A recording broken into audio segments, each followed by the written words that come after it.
Hello guys, welcome back. स्वागत है आप सभी का आपके अपने YouTube चैनल पर और आज के एक और इम्पोर्टेंट वीडियो में। आज की वीडियो उन लोगों के लिए सबसे ज्यादा इंपॉर्टेंट होने वाली है जिनके पास सेविंग करने के लिए एक लिमिटेड अमाउंट होता है और इसी के साथ साथ अपने इन्वेस्टमेंट के पोर्टफोलियो को डाइवर्सिफाई भी नहीं कर पाते हैं। और आज की जो वीडियो है ये उन लोगों के लिए भी सबसे ज्यादा इंपॉर्टेंट होने वाली है जिन लोगों को मार्केट का नॉलेज नहीं है कि कौन से सेक्टर में कितना इन्वेस्टमेंट करना है, कब इन्वेस्टमेंट करना है, इन सब का भी नॉलेज नहीं है। तो उनके लिए भी बहुत ज्यादा इंपॉर्टेंट होने वाला है, क्योंकि आज के इस वीडियो में मैं आपको एक ऐसे इन्वेस्टमेंट ऑप्शन के बारे में बताने वाला हूँ जहां पर इन्वेस्टमेंट करने के लिए आपको ज्यादा रिसर्च करने की जरूरत नहीं पड़ती है। आप इस इन्वेस्टमेंट ऑप्शन में छोटे से छोटे अमाउंट में इन्वेस्टमेंट कर सकते हो। आप इस इन्वेस्टमेंट ऑप्शन में शुरुआत कर सकते हैं 1000 रुपीज से, 500 रुपीज से, या आप 200 रुपए से भी शुरुआत कर सकते हैं। इस इन्वेस्टमेंट ऑप्शन का नाम है निफ्टी 20। तो बेसिकली निफ्टी 20 है क्या, निफ्टी 20 में इन्वेस्टमेंट कैसे करते हैं, क्यों करना चाहिए, इसके एडवांटेजेस, डिसएडवांटेजेस और इसमें इन्वेस्टमेंट करके आप फायदा कैसे उठाएंगे, हर एक चीज के बारे में इन डिटेल में बताने वाला हूं। तो आज का वीडियो जो है वो थोड़ा सा लंबा हो सकता है, तो वीडियो को एंड तक जरूर देखना और वीडियो का कोई भी पार्ट स्किप मत करना। तो सबसे पहले ये समझते हैं कि आखिर निफ्टी 20 है क्या। निफ्टी 20 निफ्टी के ETF को रिफ्लेक्ट करता है, निफ्टी 50 के इंडेक्स को रिफ्लेक्ट करता है। जो कंपनी निफ्टी 50 में होगी वही कंपनी निफ्टी ETF में होगी और वही कंपनी होगी निफ्टी 20 में भी। तो निफ्टी 20 जो है वो निफ्टी के इंडेक्स को रिफ्लेक्ट करता है। तो यहाँ पर निफ्टी का इंडेक्स जितना ज्यादा ग्रो करेगा उतनी ज्यादा इन्वेस्टमेंट आपकी ग्रो करेगी। अब सेकंड मोस्ट इंपॉर्टेंट चीज आती है कि निफ्टी 20 की प्राइस क्या होती है और इसी के साथ साथ निफ्टी 20 में इन्वेस्टमेंट कैसे करते हैं। निफ्टी 50 को 10 से डिवाइड करने के बाद जो वैल्यू आती है वही अप्रोक्सीमेटली उसके आसपास का जो अमाउंट होता है निफ्टी 20 की प्राइस होती है। और सेकंड इंपॉर्टेंट चीज, अगर आपको निफ्टी 20 में इन्वेस्टमेंट करना है तो डीमैट अकाउंट की बहुत ज्यादा जरूरत पड़ेगी। लेकिन अगर आपके पास एक डीमैट अकाउंट नहीं है तो डीमैट अकाउंट ओपन करने के लिए लिंक मैंने आपको डिस्क्रिप्शन में दे दिया है, वहां पर जाकर आप डीमैट अकाउंट ओपन कर सकते हैं और निफ्टी 20 में इन्वेस्टमेंट करना स्टार्ट कर सकते हैं।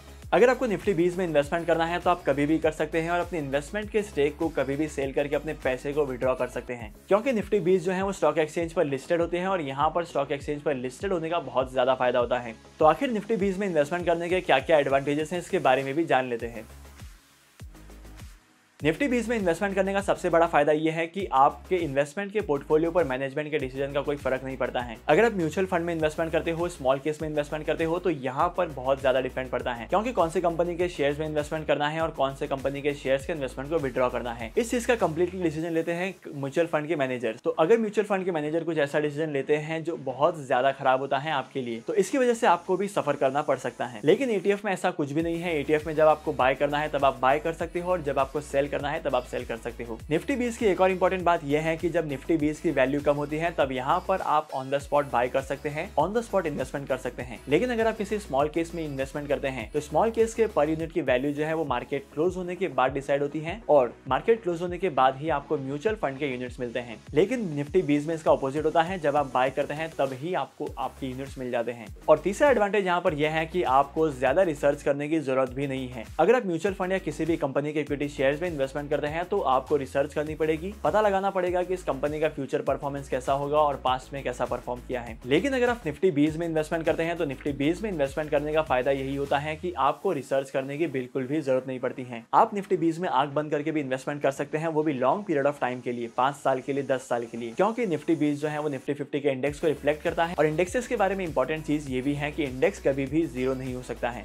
इंडेक्स की वैल्यू में अप्स एंड डाउन आते हैं लेकिन इंडेक्स कभी भी जीरो नहीं हो सकता है। इन फ्यूचर में इंडेक्स की वैल्यू जो है वो बढ़ने ही वाली है। तो निफ्टी 20 में इन्वेस्टमेंट करने पर डेफिनेटली आपके इन्वेस्टमेंट की वैल्यू बढ़ेगी। यहाँ पर एडवांटेज नंबर 4 ये है कि आप कम से कम छोटे से छोटे अमाउंट पे इन्वेस्टमेंट कर सकते हैं निफ्टी 20 में। आपको वन टाइम इन्वेस्ट करना है या आपको SIP के थ्रू इन्वेस्टमेंट करना है, ये टोटली आपके ऊपर डिपेंड करता है। लेकिन निफ्टी 20 में आप छोटे से छोटे अमाउंट पे इन्वेस्टमेंट कर सकते हैं। अगर आपको निफ्टी 20 में इन्वेस्टमेंट करना है तो कम से कम आप निफ्टी 20 में एक यूनिट भी बाय कर सकते हैं। लेकिन इसके अपोजिट में अगर आप म्यूचुअल फंड में इन्वेस्टमेंट करते हैं तो यहाँ पर मिनिमम इन्वेस्टमेंट होता है 500 रुपीज का। वैसे तो अगर आप इन्वेस्टमेंट करते हैं निफ्टी 20 में तो आपको एक यूनिट में इन्वेस्टमेंट नहीं करना है। यहाँ पर आप इन्वेस्टमेंट कर सकते हैं 1000 रुपीज से, 2000 रुपीज से, 5000 रुपीज से। तो ऐसे ही इन्वेस्टमेंट का अमाउंट आप अपने हिसाब से सेट कर सकते हैं कि मुझे इतना अमाउंट इन्वेस्ट करना है। निफ्टी 20 में इन्वेस्टमेंट करने का last but not the least advantage है डाइवर्सिफिकेशन। बहुत सारे छोटे इन्वेस्टर जब स्टॉक मार्केट में इन्वेस्टमेंट करते हैं या म्यूचुअल फंड में इन्वेस्टमेंट करते हैं तो सबसे बड़ी बात यहाँ पर यही होती है कि वो अपने इन्वेस्टमेंट के पोर्टफोलियो को इतने कम अमाउंट में कैसे डाइवर्सिफाई करेंगे। अगर ये लोग इक्विटी शेयर्स में भी इन्वेस्टमेंट करते हैं तो यहाँ पर इक्विटी शेयर्स में इन्वेस्टमेंट करके अपने इन्वेस्टमेंट के पोर्टफोलियो को डाइवर्सिफाई करने के लिए बहुत सारे पैसे की जरूरत पड़ती है और इसी वजह से बहुत सारे लोग जो है वो डाइवर्सिफाई भी नहीं कर पाते हैं। तो निफ्टी 20 में इन्वेस्टमेंट करके डाइवर्सिफिकेशन भी हो सकता है। और तो और निफ्टी 20 जो है वो निफ्टी 50 के इंडेक्स को रिफ्लेक्ट करता है, तो छोटे से छोटा अमाउंट इन्वेस्ट करके आप 50 कंपनीज का एक्सपोजर ले सकते हैं। ये तो थी कुछ एडवांटेजेस की बात, लेकिन यहाँ पर कुछ डिसएडवांटेजेस भी हो सकते हैं।